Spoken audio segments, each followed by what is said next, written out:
You can't understand the situation today if you don't understand the history.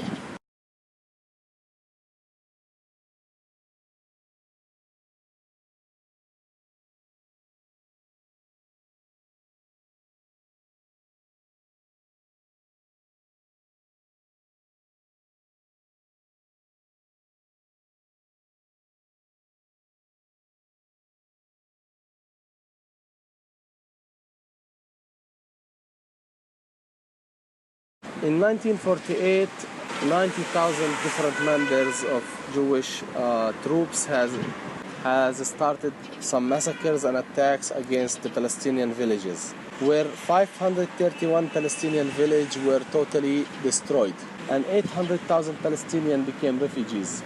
They run away from their village not because they'd like to go to somewhere else, because the fear, because of massacres in other places, and because of injustice.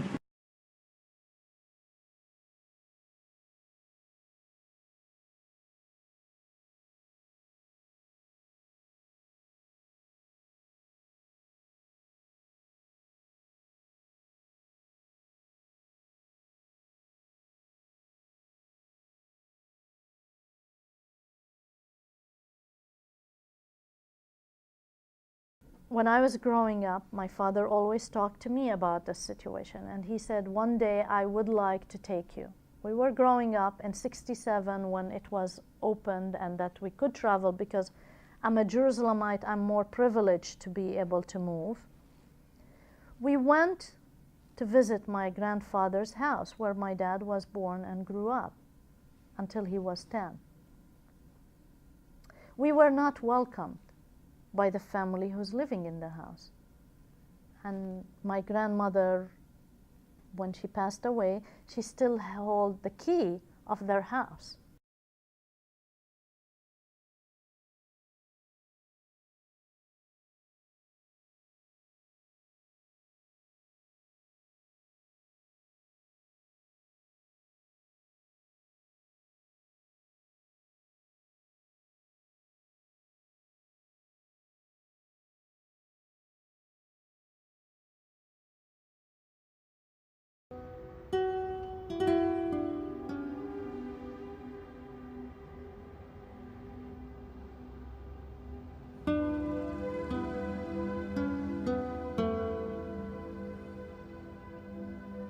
It was all pretty much okay until, around 20 years later, the second Intifada started.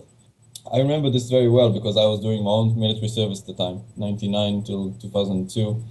The orders when we were securing settlements back then was basically that no one is allowed to come anywhere near a settlement, and he should be, if like a shepherd, a Palestinian shepherd, does come close to the security perimeter around the settlement, that means he potentially should be treated as a terrorist, as someone who is collecting information for future terrorist attacks or something like that. And that's how the military treated the people there. And during the second Intifada, those years, the IDF soldiers had a very, very itchy trigger finger. There was basically shoot first, ask questions later.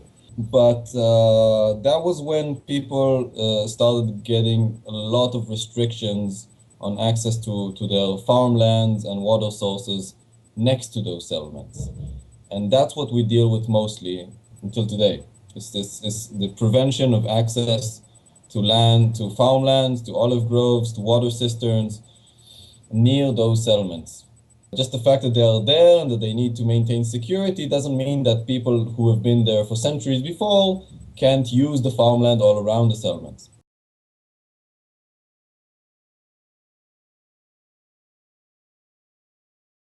The wall has more than double than the Green Line length, and each kilometer of this concrete wall costs $2.55 million. The whole project, when it will be completed, which is around 774 kilometers, it will cost more than $2 billion. So on the other side, we have 1/4 of our land that has been confiscated. We try to create the safe environment. Our response to confiscating our land is to create a playground. So we try to to respond in a nice way, to revenge in a great way, because better way to revenge is to make your life better. If there wasn't a war, can you imagine your life and my life? And so you could go and fix your eye tomorrow morning and nothing would stop you from crossing across to come and visit me or from me to coming to visit you. And we could start to learn about each other's culture. I'm the one who's suffering. I know how horrible it is to have come out of your village today. I see your pain. I know what it is. I'm here to stop them, to let them, to convince them that's enough. That's enough. Give us a chance to live as a human.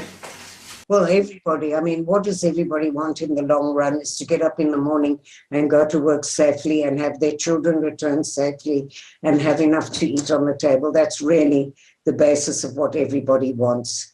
You know, I mean, if that could happen, I think things would change quite dramatically.